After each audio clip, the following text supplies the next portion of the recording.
Hello everyone! Welcome back, library... hold on. No, we skipped a bit.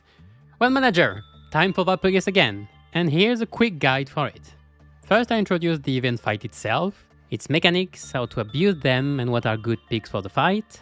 Then we'll present the missions, going finally into details about the more pesky ones. So the fights are waves of enemies where you have to kill worm-like beasts called BongBongs. Please keep a straight face. You have 10 to 12 turns depending on the difficulty to kill them all, having the number of total entities on the side. However, this number includes a big one called BunBun. Please keep a straight face. This is like the boss of this stage, having like 20 times more HP, some more resistances and stronger skills. There's even 3 of them in hard. So what to know about those creatures? The small ones first. Basically, they use skills inflicting bleed and gaining power from it. This is relevant for one of the missions. One of them has unbreakable coins as well. When killed, they give BongBong Orange to the sinner killing them, assuming they weren't killed by bleed or something. It will heal the owner of the status once by 30% HP when below 60%. The big thing with them is their status, preparing herd migration, which is basically a countdown decreasing each turn. At 0, they will use an evade, and at the end of the turn will retreat from battle, regardless of whether they're staggered or not. They'll come back at the end if you have time, but you'd prefer killing them before they retreat for one mission. They can inflict their targets with bind if they're weak to their attacks, but nothing too important. They have pierce skills, so as long as you don't have pierce weakness, it's alright. Overall, they are lower level, so you will do more damage to them. Now for the big ones. They also have herd migration, but while it's on the field, small ones will not retreat, so you can delay killing them. If they are killed before the BunBun retreats, it will delay its retreat, giving you more time to kill it. Or at least that's what's supposed to happen, apparently. Otherwise, if it retreats, it will come back a few turns later. But like for the small ones, you'd rather have it not retreat. It will summon additional BongBongs to kill when killing units, but especially filling the empty field spots with BongBongs when arriving at 0 preparing herd migration stacks, so up to 4 BongBongs.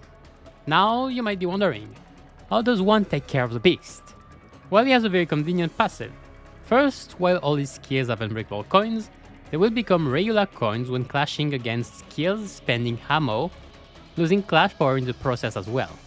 Second, unopposed attacks deal plus 100% damage, so blast the thing without clashing, and clash with ammo users preferably if you can.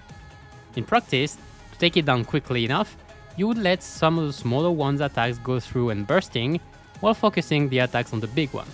If you can stagger it, you can disregard these unbreakable coins, damage will go even higher, and you should be able to bring it down quickly enough. Usually you would take a turn or 2 to set up, having the necessary sanity and conditions to burst on the following turns, with egos if necessary. Careful though, as on the migration turn, it will unstagger, so be prepared for that. Usually you should have better setups for the later ones, but the first one in hard can be a real pain without proper IDs. Remember, if you need them, you should have access to Superbia and Hera if you're up to date on the story, so use those if you need to gain an early boost.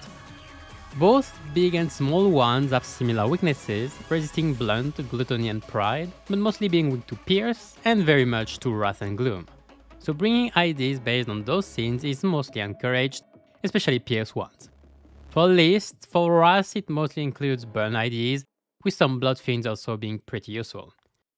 Gloom is associated with sinking, it dealing insane amounts of damage as well, and where you'll find some of the best IDs of the moment.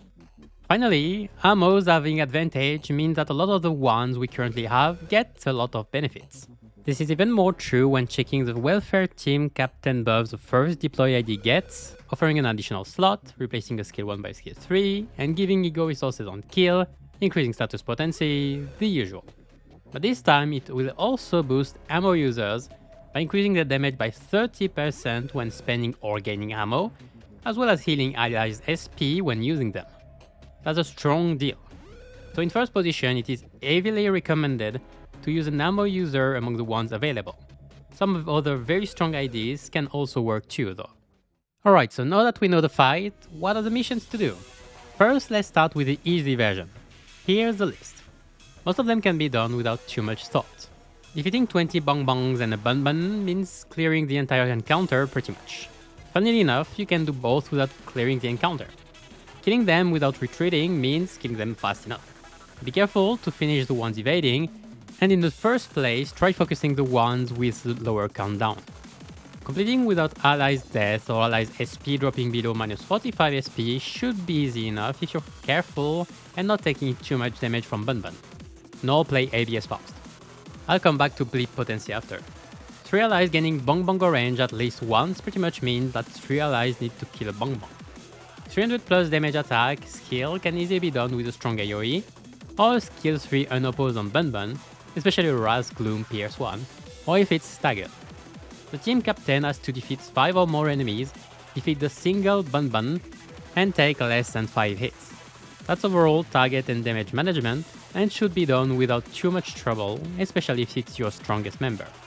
Be careful for the BunBun to not kill it with a status or other units. Now let's check the hard missions before going into details. Most of them are similar, killing all BunBuns and 20 or more BongBong, which with the reinforcement doesn't mean all of them. Killing all BunBuns quickly enough can be a challenge, but you can refer to the advice I gave in the presentation. Having the team leader kill a BunBun is easier due to there being 3 of them. 10 enemies require a bit more care, but with strong AoE should be easier. Same for less than 3 hits, having an ammo unit to clash without caring about BunBun's unbreakable coin is easier, and AoE to stagger the small ones. I want to go slightly more in details about the last few missions. Defeating 3 plus enemies with a single attack skill doesn't seem too hard, but the number of AoEs killing 3 BongBongs at once from full life isn't too high and might require conditionals. Here's a small, non-exhaustive list of possibilities. You can also soften each enemy with skills beforehand, and unleash a strong AoE nuke when they are lower on health. It's easy to weaken them without killing them with a skill 1 or 2, so it can happen at the start of the fight, for example. Completing suppression after all allies gain BongBong Orange means that all allies have to kill 1 BongBong each. This is funny because in solo, this isn't an issue. Again, it's all allies. There isn't a requirement number, and going in with less allies makes it easier. Careful since bleed damage during flash wouldn't count toward a kill, for example. I know about it. No ally reaching 10 bleed potency might be more tricky than it seems when they're all focusing one target and you're focusing on a BunBun with unopposed attacks. Just be careful of unbreakable coins going through, and avoid letting skills that give potency go through as well. You can shake off the count afterwards anyway, and if you're low, the BongBong Orange will heal you. Last, the 500 plus damage mission is not that scary. First, pretty sure it will take rupture and sinking damage into account, so it might be done without a strong skill. Now if you want a skill doing it, well, first you have the strong AoEs on several targets, especially Wrath, Gloom and Pierce ones, like the new Valves. You can easily do it as well with a strong enough skill on a BunBun. Again, you would want those scenes and type, it being staggered helps as well, but the most important point is this passive, giving plus 100% damage as an opposed attack, so make sure it is unopposed. And I think that's about it. The fight doesn't have really deep mechanics outside rush stuff fast enough, and it's not like I can tell you how to play every turn. I can just tell you to pick the better stuff and know how to play them.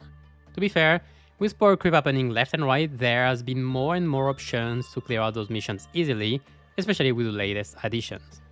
In a way, it's good because you don't need the shiny new stuff to clear them, but well, the event is still tailor-made for them. You can still require some types of IDs to clear it, but luckily you have options you can dispense to clear the thing easily, and even solo, not even mentioning people support IDs. I guess I'll finish with this, that you can try and find someone with support through the friend system. You can easily dispense right now the second strongest ID in the game that is great for it.